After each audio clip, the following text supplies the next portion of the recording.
നമസ്കാരം, ഞാൻ Regina Ismail. Al Hilal hospitals and medical centre അവതരിപ്പിക്കുന്ന BMC ന്യൂസ് ലൈവിലേക്ക് സ്വാഗതം. സുസ്ഥിര വികസന ലക്ഷ്യം സ്വകാര്യ മേഖലയെ പങ്കാളികളാക്കാൻ ബഹ്റൈൻ. ഐക്യരാഷ്ട്രസഭയുടെ സുസ്ഥിര വികസന ലക്ഷ്യങ്ങൾ കൈവരിക്കുന്നതിന്റെ ഭാഗമായി തയ്യാറാക്കുന്ന ദേശീയ അവലോകന റിപ്പോർട്ടിൽ സ്വകാര്യ മേഖലയെയും ഉൾപ്പെടുത്താൻ ബഹ്റൈൻ തീരുമാനിച്ചു. 2026 ജൂലൈയിൽ സമർപ്പിക്കേണ്ട മൂന്നാമത് വോളണ്ടറി നാഷണൽ റിവ്യൂവിന്റെ തയ്യാറെടുപ്പുകളിലൂടെയാണ് സ്വകാര്യ കമ്പനികളെ കൂടി പങ്കാളികളാക്കുക. ഷൂറ കൗൺസിൽ അംഗം ഡോക്ടർ മുഹമ്മദ് അലി ഉന്നയിച്ച ചോദ്യത്തിന് മറുപടിയായി സുസ്ഥിര വികസന മന്ത്രാലയമാണ് ഇക്കാര്യം വ്യക്തമാക്കിയത്. 2030 നടപ്പാക്കേണ്ട വികസന അജണ്ടകൾ സർക്കാർ, ബിസിനസ് സ്ഥാപനങ്ങൾ, സിവിൽ സൊസൈറ്റി എന്നിവരുടെ കൂട്ടായ ഉത്തരവാദിത്തമാണെന്ന് മന്ത്രാലയം ചൂണ്ടിക്കാട്ടി. ബഹ്റൈനിൽ തണുപ്പ് കൂടുന്നു, ശക്തമായ കാറ്റിന് സാധ്യത. ബഹ്റൈനിൽ തണുപ്പ് ശക്തമാകുന്നു. തിങ്കളാഴ്ചയോടെ താപനില ഗണ്യമായി കുറയാൻ സാധ്യതയുണ്ടെന്നും കാറ്റ് ശക്തമാകുമെന്നും കാലാവസ്ഥാ നിരീക്ഷണ വിഭാഗം അറിയിച്ചു. കഴിഞ്ഞ വ്യാഴം, വെള്ളി ദിവസങ്ങളിൽ കാറ്റിന്റെ വേഗം കുറഞ്ഞതിനെ തുടർന്ന് ആശ്വാസകരമായ കാലാവസ്ഥയായിരുന്നു അനുഭവപ്പെട്ടിരുന്നത്. എന്നാൽ ഇന്ന് മുതൽ വടക്കു പടിഞ്ഞാറൻ കാറ്റ് വീണ്ടും സജീവമാകുന്നതോടെ തണുപ്പിന്റെ തീവ്രത വർദ്ധിക്കും. വരും ദിവസങ്ങളിൽ താപനില ക്രമാനുഗതമായി കുറയാനാണ് സാധ്യത. തിങ്കളാഴ്ചയോടെ ഈ സീസണിലെ ഏറ്റവും കുറഞ്ഞ താപനില അനുഭവപ്പെട്ടേക്കുമെന്നും കാലാവസ്ഥാ വകുപ്പ് അറിയിച്ചു. Conolly Nilambur Christmas new Year ആഘോഷം സംഘടിപ്പിച്ചു. ജീവകാരുണ്യ കലാ സാംസ്കാരിക രംഗത്തെ പവിഴദ്വീപിലെ പ്രമുഖ സംഘടനയായ കനോലി നിലമ്പൂർ ബഹ്റൈൻ കൂട്ടായ്മ ക്രിസ്മസ് ന്യൂ ഇയർ ആഘോഷം മനാമയിലെ സുവൈഫിയ ഗാർഡനിൽ വെച്ച് സംഘടിപ്പിച്ചു. ചടങ്ങിന് ജനറൽ സെക്രട്ടറി സുബിൻ ദാസ് സ്വാഗതവും പ്രസിഡന്റ് അൻവർ നിലമ്പൂർ അധ്യക്ഷതയും വഹിച്ചു. മുൻ സെക്രട്ടറിമാരായ രാജേഷ് വി കെ, മനു തറയ്യത്ത് എന്നിവരും Moideen Kutty, Abdul Mansheer, Muhammad Ali, ladies wing president Reshma Subin Das, secretary Neethu Lakshmi, treasurer Jasna Ali ആശംസകൾ നേർന്നു. ദ വിൻഡ് ഓഫ് ട്രൂത്ത് പുസ്തകം എഴുതിയ ചിൽഡ്രൻസ് വിംഗ് മെമ്പർ അനീഖ അബ്ബാസിനെ ചടങ്ങിൽ ആദരിച്ചു. സാജിദ് കരുളായി, രജീഷ് RP, ഷിംന കലടി കോർഡിനേറ്റർമാരായി. റോഷൻ കരുവാരക്കൊണ്ട് അവതരിപ്പിച്ച മെന്റലിസം പരിപാടി ശ്രദ്ധേയമായി. എക്സിക്യൂട്ടീവ് അംഗങ്ങൾ വീട്ടിൽ പാചകം ചെയ്ത രുചികരമായ നാടൻ ഭക്ഷണങ്ങളും ലൈവ് BBQ വിഭവങ്ങളും വിളമ്പി. ട്രഷറർ ഹാരിസ് ബാബു നന്ദിയും പറഞ്ഞു. BMC ന്യൂസ് ലൈവിൽ ഇനിയൊരു ഇടവേള.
BMC ന്യൂസ് ലൈവിലേക്ക് വീണ്ടും സ്വാഗതം. വെള്ളാപ്പള്ളിയെ നവോത്ഥാന സമിതി ചെയർമാൻ സ്ഥാനത്ത് നിന്ന് പുറത്താക്കണം. വെൽഫെയർ പാർട്ടി സംസ്ഥാന പ്രസിഡന്റ് റസാഖ് പാലേരി. കേരളത്തിലുടനീളം വിദ്വേഷ പ്രചരണം നടത്തിക്കൊണ്ടിരിക്കുന്ന വെള്ളാപ്പള്ളി നടേശിനെ കേരള സർക്കാർ രൂപീകരിച്ച നവോത്ഥാന സമിതിയുടെ അധ്യക്ഷ സ്ഥാനത്ത് നിന്ന് പുറത്താക്കണമെന്ന് വെൽഫെയർ പാർട്ടി സംസ്ഥാന പ്രസിഡന്റ് റസാഖ് പാലേരി ബഹ്റൈൻ സന്ദർശനത്തോടനുബന്ധിച്ച് നടത്തിയ വാർത്താ സമ്മേളനത്തിൽ സംസാരിക്കുകയായിരുന്നു അദ്ദേഹം. നവോത്ഥാനം എന്ന വാക്കിനോട് ചേർത്ത് പറയാൻ അർഹതയില്ലാത്ത പേരാണ് വെള്ളാപ്പള്ളിയുടേതെന്ന് അദ്ദേഹം പറഞ്ഞു. മലബാറിൽ വിദ്യാഭ്യാസ സ്ഥാപനങ്ങൾ തുടരുന്നതിന് ആരും എതിരല്ല. കഴിഞ്ഞ 10 വർഷം കൊണ്ട് സർക്കാരിൽ നിന്ന് അത് നേടിയെടുക്കുന്നതിന് പകരം മുസ്ലിം വിദ്വേഷം പ്രചരിപ്പിക്കാനാണ് അദ്ദേഹം ശ്രമിക്കുന്നത്. ഇത് ചൂണ്ടിക്കാണിച്ച മാധ്യമ പ്രവർത്തകരെ അദ്ദേഹം തീവ്രവാദിയാക്കി ചിത്രീകരിക്കുകയും ചെയ്തു. മുഖ്യമന്ത്രി പിണറായി വിജയൻ CPM ഒരുക്കുന്ന സംരക്ഷണവും പുകഴ്ത്തലുമാണ് അദ്ദേഹത്തിന് വിദ്വേഷ പ്രചാരകനായി വിലസാനുള്ള പ്രോത്സാഹനവുമായി മാറുന്നതെന്നും അദ്ദേഹം കൂട്ടിച്ചേർത്തു.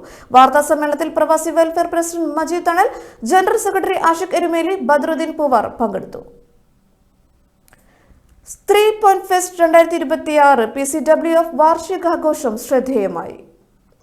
Ponnani cultural world foundation Bahrain ചാപ്റ്ററിന്റെ 5ാം വാർഷികാഘോഷവും ക്രിസ്മസ് ന്യൂ ഇയർ ആഘോഷവും പൊൻഫെസ്റ്റ് 2026 എന്ന പേരിൽ സൽമാനിയ KCT ഹാളിൽ വിപുലമായി ആഘോഷിച്ചു. പ്രമുഖ ഓർത്തോപെഡിക് ആൻഡ് സ്പോർട്സ് റീഹാബിലിറ്റേഷൻ സ്പെഷ്യലിസ്റ്റും സാമൂഹിക പ്രവർത്തകയുമായ ഡോക്ടർ ശ്രീദേവി രാജൻ പരിപാടിയുടെ ഉദ്ഘാടനം നിർവഹിച്ചു.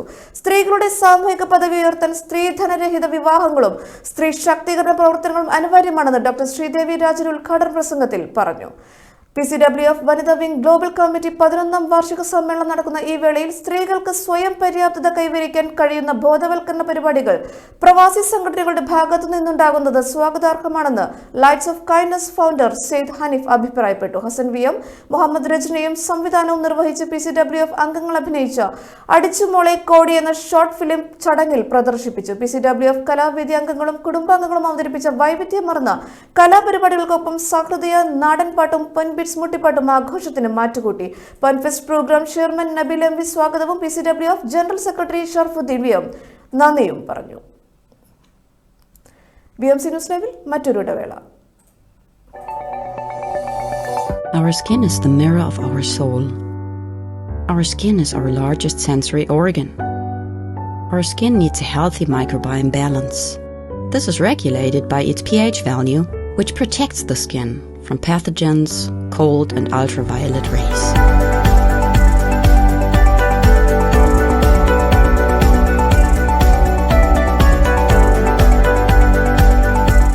Sebamed protects your skin.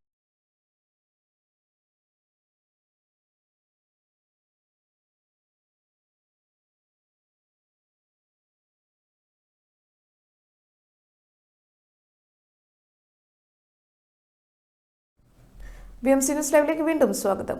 IYCC Salmaniya ഏരിയയ്ക്ക് പുതിയ നേതൃത്വം. Muhammad Rajas president, Justin Davis secretary. Indian Youth Cultural Congress Bahrain Salmaniya area കമ്മിറ്റിയുടെ 2025-26 പ്രവർത്തന വർഷത്തേക്കുള്ള പുതിയ ഭാരവാഹികളെ തിരഞ്ഞെടുത്തു. സൽമാനിയയിൽ നടന്ന ഏരിയ കൺവെൻഷനിലാണ് പുതിയ നേതൃത്വത്തെ പ്രഖ്യാപിച്ചത്. മുഹമ്മദ് റജാസിനെ പ്രസിഡന്റായും ജസ്റ്റിൻ ഡേവിസിനെ സെക്രട്ടറിയായും കുമാർ അഗസ്റ്റിനെ ട്രഷററായും സമ്മേളനം തിരഞ്ഞെടുത്തു. അനിൽ ആറ്റിങ്ങൽ വൈസ് പ്രസിഡന്റായും എബിൻ ഡിക്രൂസ് ജോയിന്റ് സെക്രട്ടറിയായും വരും വർഷങ്ങളിൽ ഏരിയയുടെ പ്രവർത്തനങ്ങൾക്ക് നേതൃത്വം നൽകും.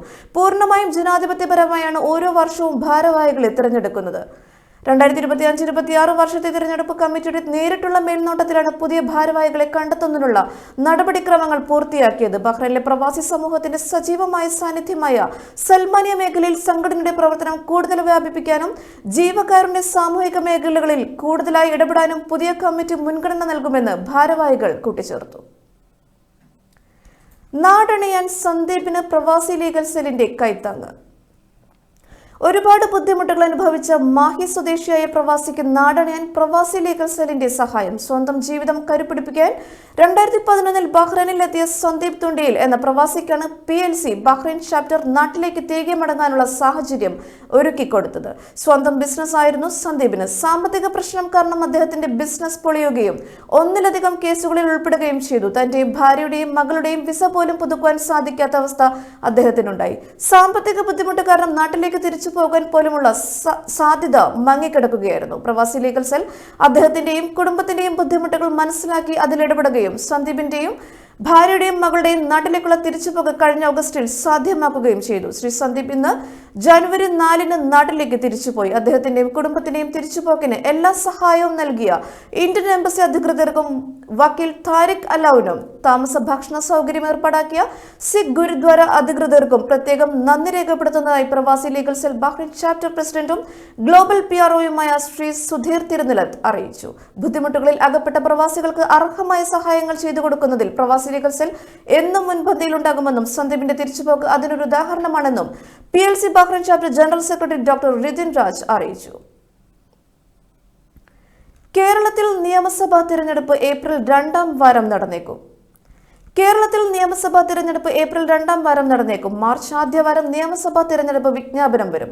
നിയമസഭാ തിരഞ്ഞെടുപ്പ് നടക്കുന്ന 5 സംസ്ഥാനങ്ങളിലെ മുഖ്യ തെരഞ്ഞെടുപ്പ് ഓഫീസർമാരുടെയും സംസ്ഥാന പോലീസ് മേധാവിമാരുടെയും യോഗം കേന്ദ്ര തെരഞ്ഞെടുപ്പ് കമ്മീഷൻ നാളെ ഡൽഹിയിൽ വിളിച്ചിട്ടുണ്ട്. കേരളത്തിൽ നിന്ന് മുഖ്യ തെരഞ്ഞെടുപ്പ് ഓഫീസർ ഡോക്ടർ രത്തൻ ഖേൽക്കറും സംസ്ഥാന പോലീസ് തെരഞ്ഞെടുപ്പ് നോഡൽ ഓഫീസർ H വെങ്കടേഷും പങ്കെടുക്കും. ഏപ്രിൽ 6 തുടങ്ങുന്ന ആഴ്ചയാണ് സംസ്ഥാന തെരഞ്ഞെടുപ്പ് നടത്താൻ ഉചിതമെന്നാണ് ശുപാർശ. സൗദി എയർലൈൻസ് വീണ്ടും കരിപ്പൂരിലേക്ക് അടുത്ത മാസം 1 മുതൽ സർവീസ് പുനരാരംഭിക്കും. 5 വർഷത്തിനു ശേഷം സൗദി എയർലൈൻസ് വീണ്ടും കരിപ്പൂരിലേക്ക് നിർത്തിവച്ച സർവീസുകൾ അടുത്ത മാസം 1-ാം തീയതി മുതൽ പുനരാരംഭിക്കും. റിയാദ്, കോഴിക്കോട് സെക്ടറിലേക്കുള്ള ടിക്കറ്റ് ബുക്കിംഗ് ആരംഭിച്ചു. 2020 കരിപ്പൂർ വിമാനാപകടത്തെ തുടർന്ന് വലിയ വിമാനങ്ങൾക്ക് നിയന്ത്രണം ഏർപ്പെടുത്തിയതോടെ സർവീസ് അവസാനിപ്പിക്കേണ്ടി വന്ന സൗദി എയർലൈൻസിന്റെ മടങ്ങിവരവ് പ്രവാസികൾക്കും ഹജ്ജ് ഉംറ തീർത്ഥാടകർക്കും വലിയ ആശ്വാസമാണ് പകരുന്നത്. ആഴ്ചയിൽ 4 സർവീസുകൾ വീതമാണ് തുടക്കത്തിലുണ്ടാവുക. പിന്നീട് ഇത് ആഴ്ചയിൽ 6 സർവീസുകളായി വർദ്ധിപ്പിക്കും. ഫെബ്രുവരി 1 പുലർച്ചെ റിയാദിൽ നിന്നുള്ള വിമാനം കരിപ്പൂരിലിറങ്ങും. മാർച്ച് മാസത്തേക്കുള്ള ജിദ്ദയിൽ നിന്നുള്ള സർവീസുകളും ആരംഭിക്കുമെന്നാണ് സൂചന. മകരവിളക്കിന് 900 ബസ്സുകൾ സജ്ജം. ശബരിമല സീസണിൽ KSRTC മികച്ച സേവനമൊരുക്കി. മന്ത്രി കെ ബി ഗണേഷ് കുമാർ. മകരവിളക്കിനോടനുബന്ധിച്ച് പമ്പയിലേക്ക് സർവീസ് നടത്തുന്നതിന് 900 ബസ്സുകൾ സജ്ജമാക്കിയിട്ടുണ്ടെന്ന് ഗതാഗത വകുപ്പ് മന്ത്രി കെ ബി ഗണേഷ് കുമാർ പറഞ്ഞു. ആവശ്യമെങ്കിൽ 100 ബസ്സുകൾ കൂടി അനുവദിക്കുമെന്നും മന്ത്രി അറിയിച്ചു. പമ്പയിൽ നടത്തിയ അവലോകന യോഗത്തിൽ സംസാരിക്കുകയായിരുന്നു മന്ത്രി. കൂടുതൽ ബസ്സുകൾ സർവീസ് നടത്തുന്നതിനനുസരിച്ച് പമ്പ ഹിൽ ടോപ്പിൽ പാർക്കിങ്ങിന് കൂടുതൽ സൗകര്യവും ഏർപ്പെടുത്തും. ഈ വാർത്തയോടുകൂടി BMC ന്യൂസ് ലൈവിൽ മലയാളം വാർത്തകൾ സമാപിക്കുന്നു. ശുഭരാത്രി.